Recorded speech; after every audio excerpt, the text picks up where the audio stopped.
Hello बच्चों, आज हम अपनी क्षितिज पाठ्य पुस्तक का पाठ पढ़ेंगे। ये हमारा गद्य खंड का पाठ है। राम वृक्ष बेनीपुरी जी द्वारा लिखा गया है। बाल गोविंद भगत।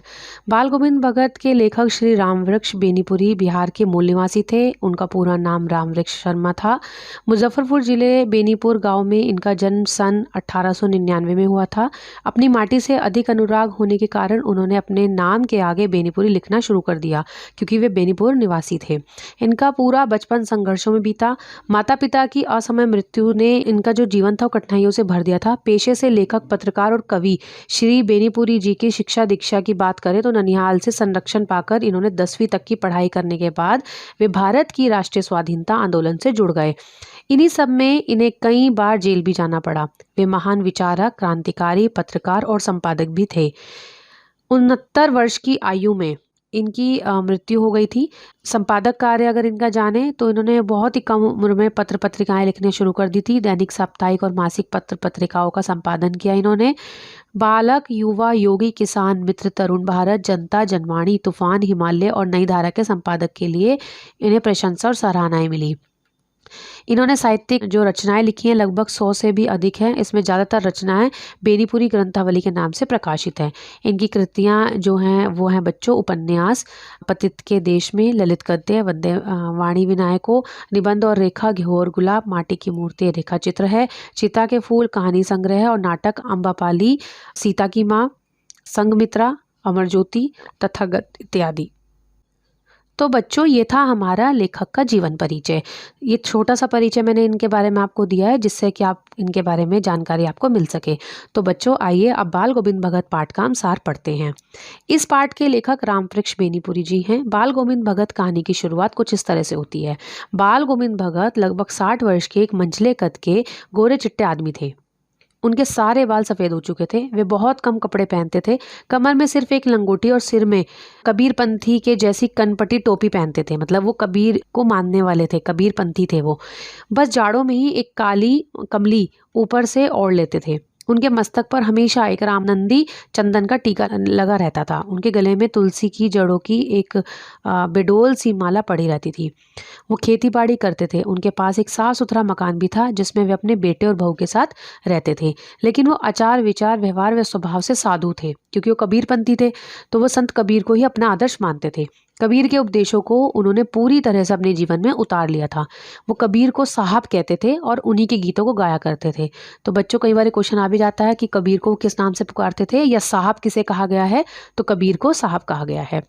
वो कभी झूठ नहीं बोलते थे, सबसे खरा व्यवहार रखते थे। वो दो टूक बात कहने में संकोच नहीं करते थे, लेकिन किसी से खामखा झगड़ा मोल नहीं लेते थे। किसी की चीज़ को कभी नहीं छूते थे और ना ही बिना पूछे व्यवहार में लाते थे। मतलब किसी से बिना पूछे उसकी चीज़ को इस्तेमाल वो नहीं करते थे। उनके खेतों में से जो कुछ भी अनाज पैदा होता था, पहले वो उसे अपने सिर पर लादकर 4 कोस दूर कबीरपंथी मठ पर ले जाकर वहाँ भेंट स्वरूप दे देते थे। उसके बाद कबीरपंथी मठ से उन्हें प्रसाद स्वरूप जो भी अनाज वापस मिलता था, उसी से वो अपना घर चलाते थे और उसी से वो अपना गुजर बसर करते थे। वो कबीर के पदों को इतने मधुर स्वर में गाते थे कि सुनने वाला मंत्रमुग्ध हो जाया करता था। कबीर के सीधे साधे पद भी उनके कंठ से निकलकर सजीव हो जाते थे। ऐसे लगते थे जैसे साक्षात कबीर ही गा रहे हों। आषाढ़ के माह में जब रिमझिम बारिश होती थी, पूरा गांव धान की रोपाई के लिए खेतों पर जाता था। कोई हल चला रहा होता था तो कोई धान के पौधों की रोपाई कर रहा होता था। बच्चे धान के पानी भरे खेतों में उछल कूद कर रहे होते थे। औरतें कलेवा यानी सुबह का नाश्ता लेकर मेड़ पर बैठी रहती थी। बड़ा ही मनमोहक दृश्य होता था। और जब वो अपना जो है गीतों को गुनगुनाया करते थे। जब आसमान बादलों से घिरा रहता था और ठंडी ठंडी हवाएं चल रही होती थी, ऐसे में भगत के गीतों की मधुर स्वर जो कानों में पड़ती थी, तो कबीर के पदों को बड़े ही मनमोहक अंदाज में गाते हुए अपने खेतों में पूरी तरह से कीचड़ में सने हुए धान की रोपाई करते थे। ऐसे थे बाल गोविंद भगत। उनका मधुर गान सुनकर ऐसा लगता था मानो उनके गले से निकलकर संगीत के कुछ मधुर स्वर ऊपर स्वर की तरफ जा रहे हों और कुछ मधुर स्वर पृथ्वी में खड़े लोगों के कानों की तरफ आ रहे हैं।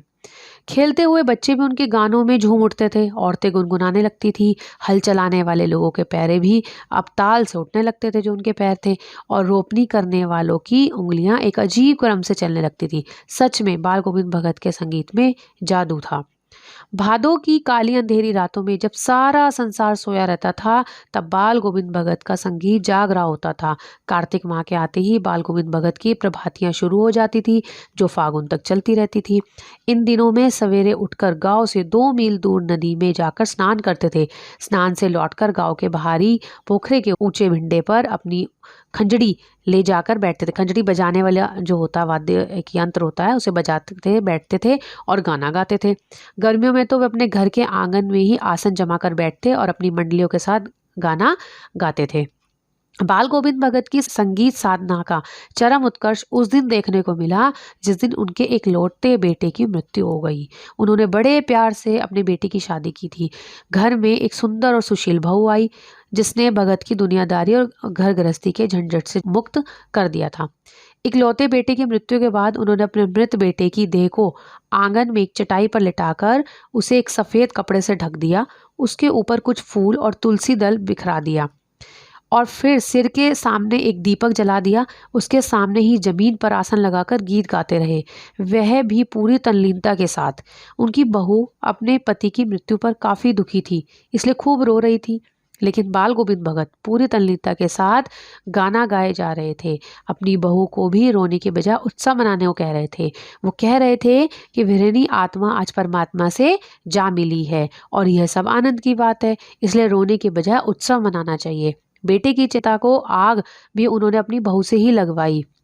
श्राद्ध की अवधि पूरे होते ही बहू के भाई को बुलाकर बहू को उनके साथ भेज दिया और साथ में यह भी आदेश दिया कि बहू की दूसरी शादी कर देना। बहू भगत को छोड़कर नहीं जाना चाहती थी, क्योंकि वह जानती थी कि बेटे की मृत्यु के बाद उनका एकमात्र सहारा वही है। वह उनकी सेवा करना चाहती थी, लेकिन भगत अपने निर्णय पर अटल रहे। उन्होंने अपनी बहू को भाई के साथ जाने के लिए विवश कर दिया। बाल गोविंद भगत की मृत्यु उन्हीं के अनुरूप हुई। वो हर वर्ष अपने गांव से लगभग 30 कोस दूर गंगा स्नान करने पैदल ही जाते थे। घर से खाना खाकर जाते थे, फिर घर ही लौटकर खाना खाते थे। घर पहुंचने तक वे उपवास में ही रहते थे। रास्ते भर गाते बजाते रहते और प्यास लगती तो पानी पी लेते थे। अब बुढ़ापा उन पर हावी था।